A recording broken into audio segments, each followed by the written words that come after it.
Marouane Felliani was a panic buy. Personally, I believe that the Glazers and Woodward saw an opportunity to go, all right, we're not spending any money this summer.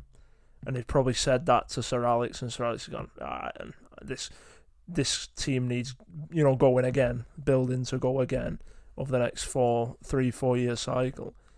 And he's just going, if you're not going to back me, then I'm going to hide into nothing here. That's my personal opinion on that. And I feel as though they've got Moyes in, and he's just gone, oh yeah, I'm at Man United, deer in the headlights type thing. And they've fed him the yarn of, oh, we'll go and get Gareth Bale, we'll go and get Cesc Fabregas.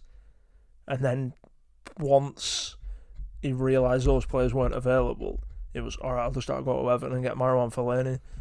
And you know it was a panic buy that wasn't planned, because they could have got both Leighton Baines and Marouane Fellaini for £10 million less than they ultimately paid for Fellaini if they'd have done it a month earlier. That kind of set the tone, really. If you that summer transfer window set the tone for the next 6 years or so at Old Trafford, and lunging from one disaster to the next. I think Ole Gunnar Solskjaer recognised that, and recognised the metaphorical importance of shipping Marouane Fellaini out straight away when he came in, because it put the full stop on that turbulent period for Manchester United. First one in, first one out, sort of thing. Fellaini was a good servant for Man United. He was a good, and I don't suppose he quite likes being labelled with the old Plan B tag.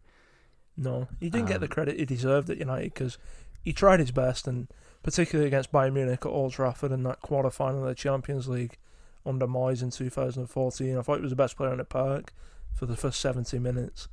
He always put a shift in. You could never question him for effort. Granted, he was about as agile and mobile as an oil tanker, but he gave you something different. And you say probably difficult for Marouane Fellaini, because he was at the biggest club in the world, was never accepted, and he was always deemed as a player that wasn't worthy to wear the shirt of Manchester United, which I think is a bit unfair.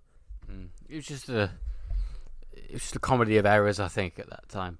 Yeah, it was wrong managers, wrong players, wrong idea of what Manchester United were and are as a football club.